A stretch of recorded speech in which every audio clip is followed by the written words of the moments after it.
গধূলি সময়ত মই কি কৰোঁ কি নকৰোঁ মই এটা পোষ্ট দিছিলোঁ।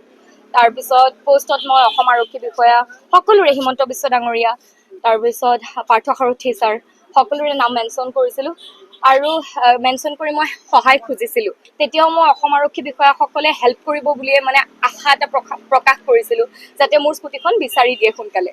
আৰু আজি বিচাৰি দিলে। মোৰ বহুত দুখ লাগিছিলে যে মই 5 তাৰিখে EMI শেষ হৈছিল 5 মাৰ্চত আৰু 10 মাৰ্চত মোৰ স্কুটিখন চুৰ কৰি লৈ গৈছিল। সেইটো মোৰ বহুত মনৰ আঘাত, মই বহুত বেয়াকে পাইছিলোঁ। অশেষ ধন্যবাদ যে মোক আজি স্কুটিখন এনেকৈ বিচাৰি দিলে। আজি বহাগৰ বিহু উৰুকা, আজি মই বহুত ধুনীয়া খবৰ এটা পাইছোঁ, মোৰ বহুত ভাল লাগিছে। মই কেনেকৈ প্ৰকাশ কৰোঁ মই নাজানো, কিন্তু মই বহুত ডাঙৰ বস্তু এটা ঘূৰাই পালোঁ। মই গধূলি সময়ত মই কি কৰোঁ কি নকৰোঁ মই এটা পোষ্ট দিছিলোঁ। তাৰপিছত পোষ্টত মই অসম আৰক্ষী বিষয়া সকলোৰে হিমন্ত বিশ্ব ডাঙৰীয়া, তাৰপিছত পাৰ্থ সাৰথী ছাৰ সকলোৰে নাম মেনশ্যন কৰিছিলোঁ আৰু মেনশ্যন কৰি মই সহায় খুজিছিলোঁ। তেতিয়াও মই অসম আৰক্ষী বিষয়াসকলে হেল্প কৰিব বুলিয়ে মানে আশা এটা প্ৰকাশ কৰিছিলোঁ যাতে মোৰ স্কুটিখন বিচাৰি দিয়ে সোনকালে। আৰু আজি বিচাৰি দিলে।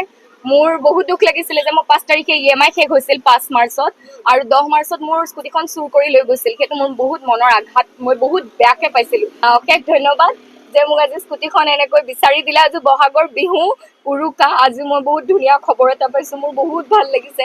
মই কেনেকৈ প্ৰকাশ কৰোঁ মই নাজানো, কিন্তু মই বহুত ডাঙৰ বস্তু এটা ঘূৰাই পালোঁ।